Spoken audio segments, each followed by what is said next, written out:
بسم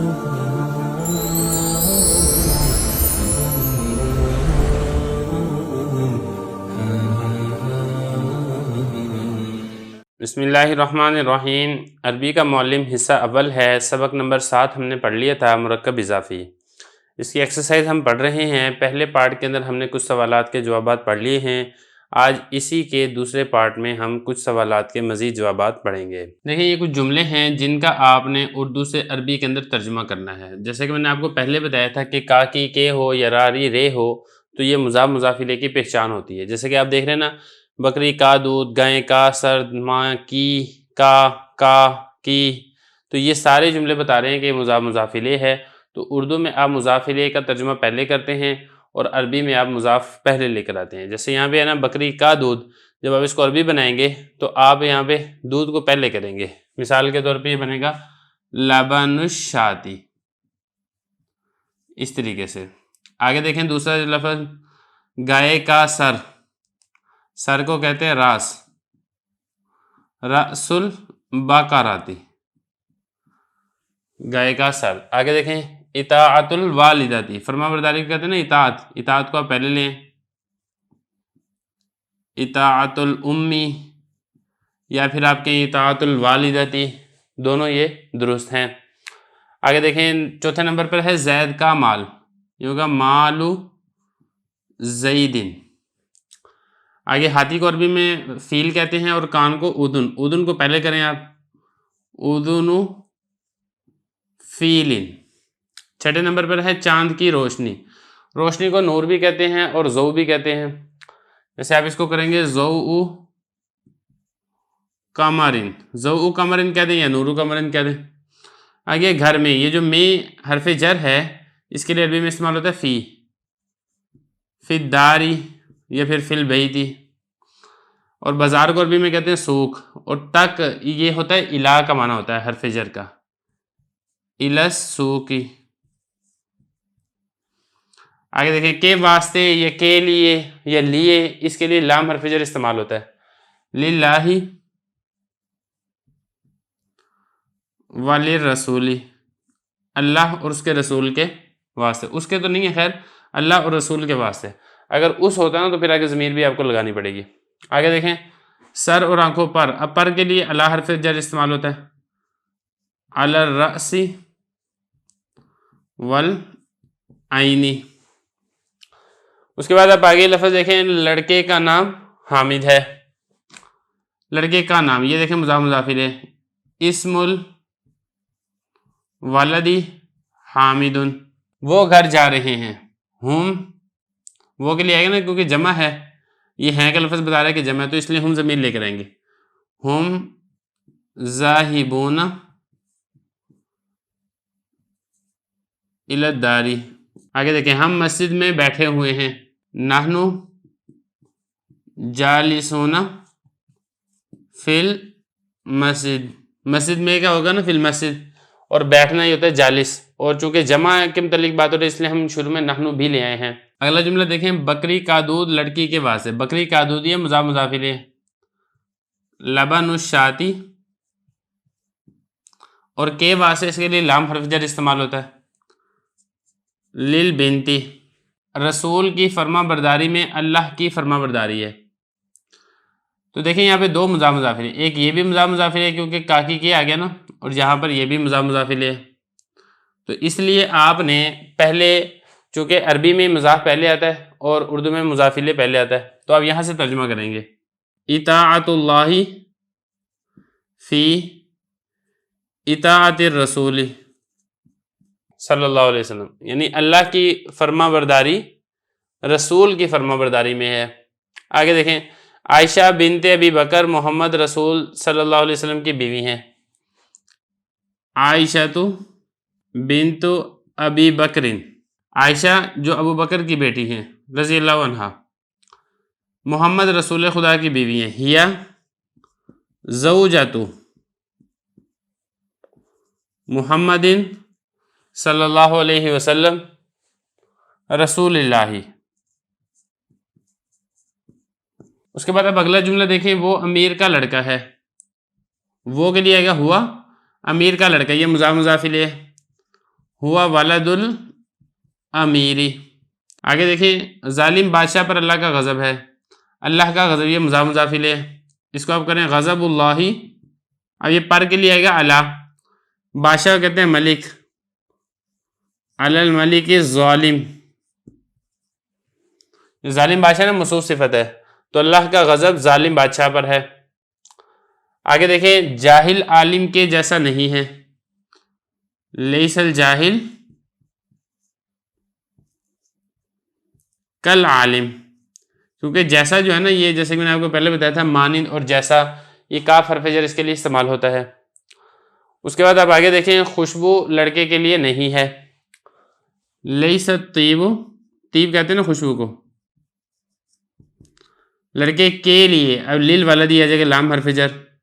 اس کے بعد آپ نے یہ والا جملہ دیکھیں وہ حامد کے لڑکے کی لڑکی ہے، اب وہ کے لیے تو آ جائے گا ہیا، اب یہ جو آگے ہے نا حامد کے لڑکے یہ مضاف مضاف الیہ ہے، پھر آگے دوبارہ کے کی آ گیا، تو یہ ایک ہی جملے کے اندر دو مضاف الیہ ہیں، تو آپ نے آخری مضاف الیہ سے ترجمہ کرنا شروع کرنا ہے۔ مثال کے طور پہ لڑکی ہیا بنت، اب لڑکی کے بعد آگے لڑکا ہے، ولدی حامدین، اس طریقے سے۔ تو دیکھیں نا یہاں پہ یہ پہلے تھا اور یہ یہاں پہ آخر میں ہے، جیسا کہ میں نے آپ کو طریقہ بتایا کہ اردو کے اندر جب ترجمہ کرتے ہیں تو اس کے بالکل برعکس ہوتا ہے۔ تو یہ کچھ جملے تھے جن کا ہم نے عربی میں ترجمہ کرنا تھا، اب اس کے علاوہ کچھ اور سوالات بھی ہیں وہ بھی ہم اس کے بعد دیکھ لیتے ہیں۔ آگے ہے سوالات نمبر 3، جملہ اسمیہ اور فعلیہ میں کیا فرق ہے؟ دیکھیں یہ والا ہم پہلے پڑھ چکے ہیں کہ جملہ اسمیہ میں جو پہلا جز ہے وہ اسم ہوتا ہے اور جملہ فعلیہ میں پہلا جز یہ فعل ہوتا ہے۔ یہ پہلا سوال ہو گیا۔ جملہ اسمیہ اور مرکب توصیفی میں فرق بتائیں۔ دیکھیں اس میں فرق ہوتا ہے، ایک فرق تو اس کے اندر یہ ہے کہ جملہ اسمیہ میں جو مبتدا یعنی پہلا جز ہے وہ معرفہ ہوتا ہے اور جو دوسرا جز ہے وہ نکرہ ہوتا ہے، خبر نکرہ ہوتی ہے، لیکن جو مرکب توصیفی ہے اس میں ایسا نہیں ہوتا، اس میں دونوں کے دونوں جز یا تو معرفہ ہوتے ہیں یا اسی طریقے سے دونوں کے دونوں جز یا پھر یہ نکرہ ہوتے ہیں، تو یہ فرق ہے ان دونوں میں۔ جملہ اسمیہ کے کتنے جز ہوتے ہیں اور ہر ایک جز کو کیا کہتے ہیں؟ یہ بھی پہلے گزر چکا ہے۔ جملہ اسمیہ کے 2 جز ہوتے ہیں اور پہلے جز کو مبتدا کہتے ہیں اور دوسرے جز کو خبر کہتے ہیں۔ اس کے بعد آپ چوتھے نمبر پہ سوال دیکھیں، مبتدا اور خبر کا اعراب عموماً کیا ہوتا ہے؟ دیکھیں مبتدا کا اور خبر کا دونوں کا اعراب عام طور پر یہ رفع ہوتا ہے، مبتدا پر بھی رفع آتا ہے اور خبر پر بھی رفع آتا ہے۔ عربی میں کلمہ ربط کیا ہے؟ تو دیکھیں عربی کے اندر کوئی کلمہ ربط نہیں ہے، جیسے کہ ہم پہلے پڑھ چکے ہیں کہ جس طریقے سے اردو میں ہے، فارسی میں ہے، اس طریقے سے عربی کے اندر نہیں ہے۔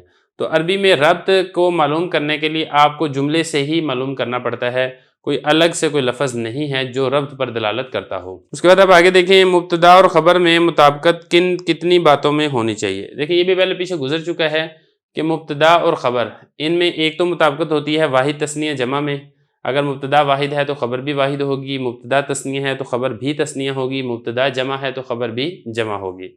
اور دوسری ان کے اندر مطابقت ہوتی ہے تذکیر و تانیث میں، مبتدا مذکر ہے تو خبر بھی مذکر اور مبتدا مؤنث ہے تو خبر بھی مؤنث ہوگی۔ اگر جملے میں 2 مبتدا مختلف الجنس ہوں تو خبر میں کس کی رعایت ہوگی؟ دیکھیں اس میں ہم نے یہ پڑھا تھا کہ اگر 2 مختلف الجنس ہو یعنی ایک مذکر ہے دوسرا مؤنث ہے تو جو آپ خبر لے کر آئیں گے وہ آپ مذکر کی رعایت کرتے ہوئے مذکر خبر لے کر آئیں گے، مؤنث خبر نہیں لے کر آئیں گے، پیچھے گزر چکا ہے۔ اگلا سوال دیکھیں، لفظ انا کا مبتدا پر کیا اثر ہوتا ہے؟ دیکھیں انا جب مبتدا پر داخل ہوتا ہے تو انا یہ مبتدا کو نصب دیتا ہے، پہلے تو مبتدا پر رفع ہوتا ہے لیکن جب شروع میں انا آ جائے گا تو پھر مبتدا پر رفع کو ختم کر کے نصب واقع ہو جائے گا۔ 9واں سوال دیکھیں، کسی تثنیہ پر اور کسی لفظ کی جمع سالم مذکر اور مؤنث پر انا لگا کر پڑھیں تو کیا ہوگا؟ دیکھیں جو تثنیہ ہے اس پر جب انا داخل ہوگا تو اس پر نصب آئے گا۔ اب تثنیہ کی جو حالت نصبی ہے وہ آتی ہے یا ما قبل مفتوح اور نون مکسور کے ساتھ، یہ تثنیہ کی حالت نصبی آتی ہے۔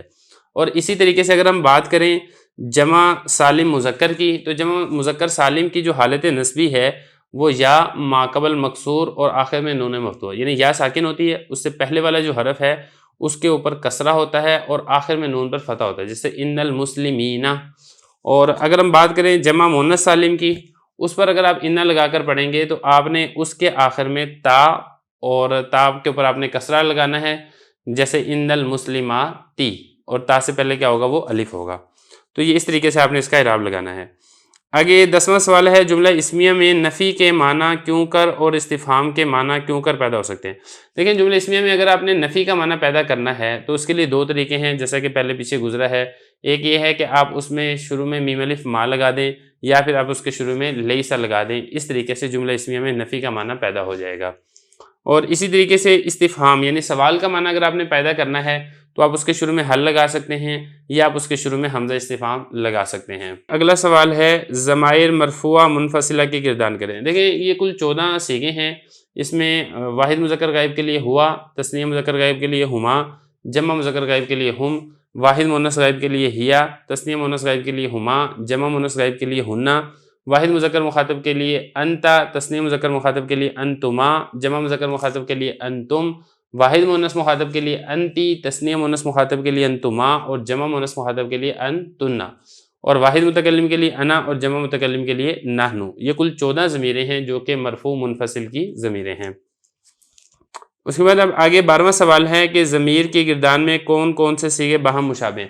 دیکھیں اس میں جو سب سے پہلے تثنیہ کا صیغہ ہے غائب کا، ہما ضمیر، یہ تثنیہ مذکر کے لیے بھی استعمال ہوتی ہے، اور اسی طریقے سے تثنیہ مؤنث غائب کے لیے بھی استعمال ہوتی ہے. ایک تو یہ مشابہ ہے. اسی طریقے سے جو تثنیہ مذکر کا صیغہ ہے انتما، یہ تثنیہ مذکر کے لیے بھی استعمال ہوتی ہے مخاطب کے لیے، اور اسی طریقے سے تثنیہ مؤنث مخاطب کے لیے بھی استعمال ہوتی ہے. دو صیغے ہو گئے. اور اسی طریقے سے جو انا واحد متکلم کا صیغہ ہے، یہ واحد متکلم مذکر کے لیے بھی اور مؤنث کے لیے بھی استعمال ہوتی ہے. اور اسی طریقے سے جو نحنو ضمیر ہے، یہ تثنیہ متکلم مذکر کے لیے اور تثنیہ متکلم مؤنث کے لیے، اور اسی طریقے سے جمع متکلم مذکر کے لیے اور جمع متکلم مؤنث کے لیے، ان سب کے لیے بھی یہ نحنو کی ضمیر استعمال ہوتی ہے.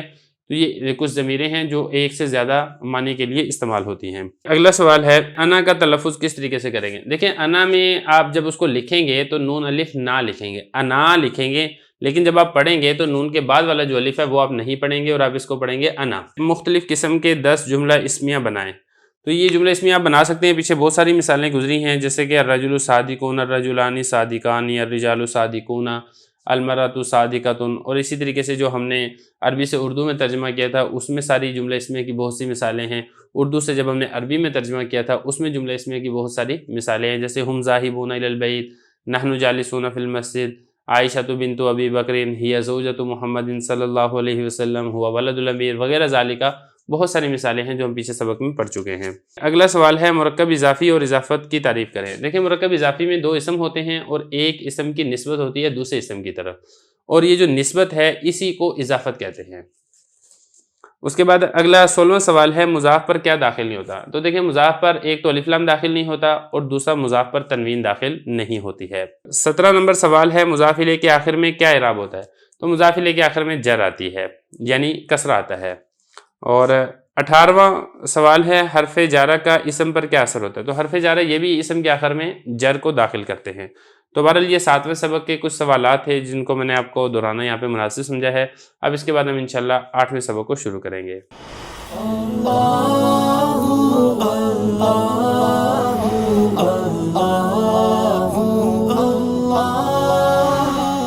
اللہ